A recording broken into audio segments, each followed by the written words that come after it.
Bonjour coach. Comment lui dire que je ne veux plus de lui?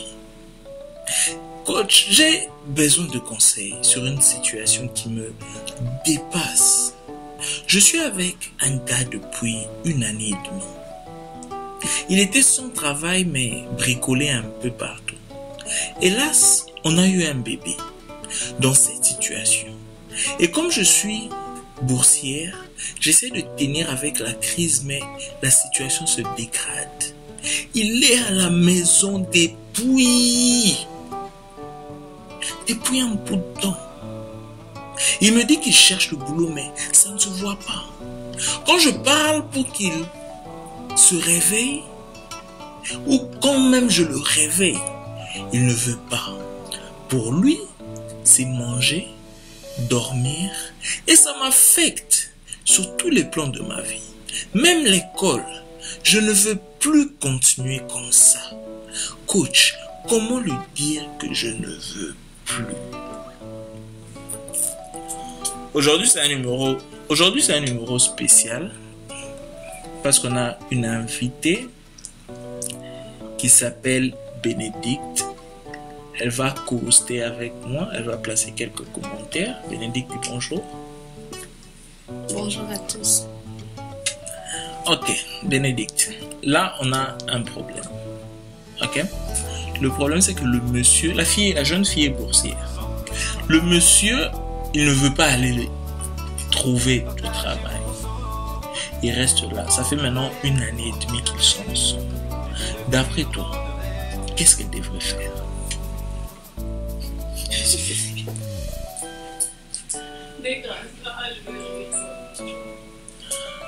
Bon, Bénédicte s'est évadée. Je veux donner quelques orientations.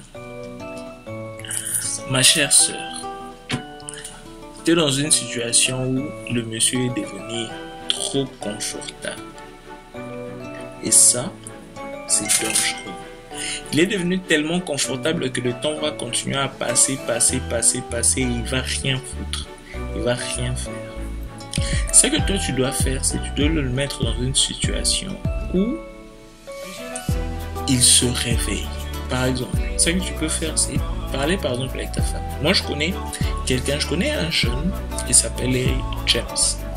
Ce monsieur-là, c'était un débrouillard, comme tu dis, en train de tourner partout dans la ville, très instable, en train de boire, en train de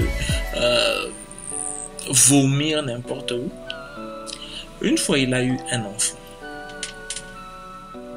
Quand il a eu son enfant, au début, il avait du mal à se remettre en ordre. Mais il s'est fait qu'une fois, les parents de la fille ont repris leur fille, ont repris l'enfant qu'ils avaient fait et lui ont dit qu'ils ne verront cet enfant-là seulement le jour où il va mettre sa vie en ordre.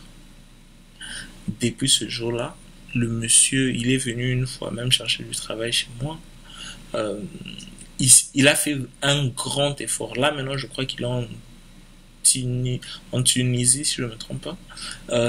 Il est vraiment en train de se battre pour se remettre en ordre. C'est peut-être l'une de ces situations où le monsieur est tellement confortable et il faut une forme de pression pour le remettre en ordre. Mais tu ne pourras pas faire cela si tu es en train d'accepter la situation dans laquelle il est, si tu es en train de tolérer tout cela pendant encore plus longtemps. Il sera en train de te sortir des belles paroles, mais c'est pas avec les belles paroles qu'il va prendre soin de son enfant. Il faut lui montrer qu'il a besoin de se remettre en ordre. Ça s'est fait avec les mots ou ça peut se faire avec la force. Ok? Donc, ma chère sœur, je sais que tu es une femme forte, une femme leader, une femme entreprenante. Je sais que tu seras capable de gérer cette situation. Je t'encourage, vas-y, pose des actions. Parle-lui, mais pose-lui aussi des actions. Tu dois être franche avec lui, mais pose aussi des actions pour qu'il comprenne que tu es sérieux, que tu vas reculer derrière rien. Et rappelle-toi que ce que tu es en train de faire, c'est pas pour toi que tu es en train de le faire. Tu es en train de le faire pour ton enfant, pour votre enfant. Ok? Donc, avance en ce sens-là, écris-nous pour nous dire comment ça avance et rappelle-toi qu'on est de ton côté. Porte-toi bien et à très bientôt.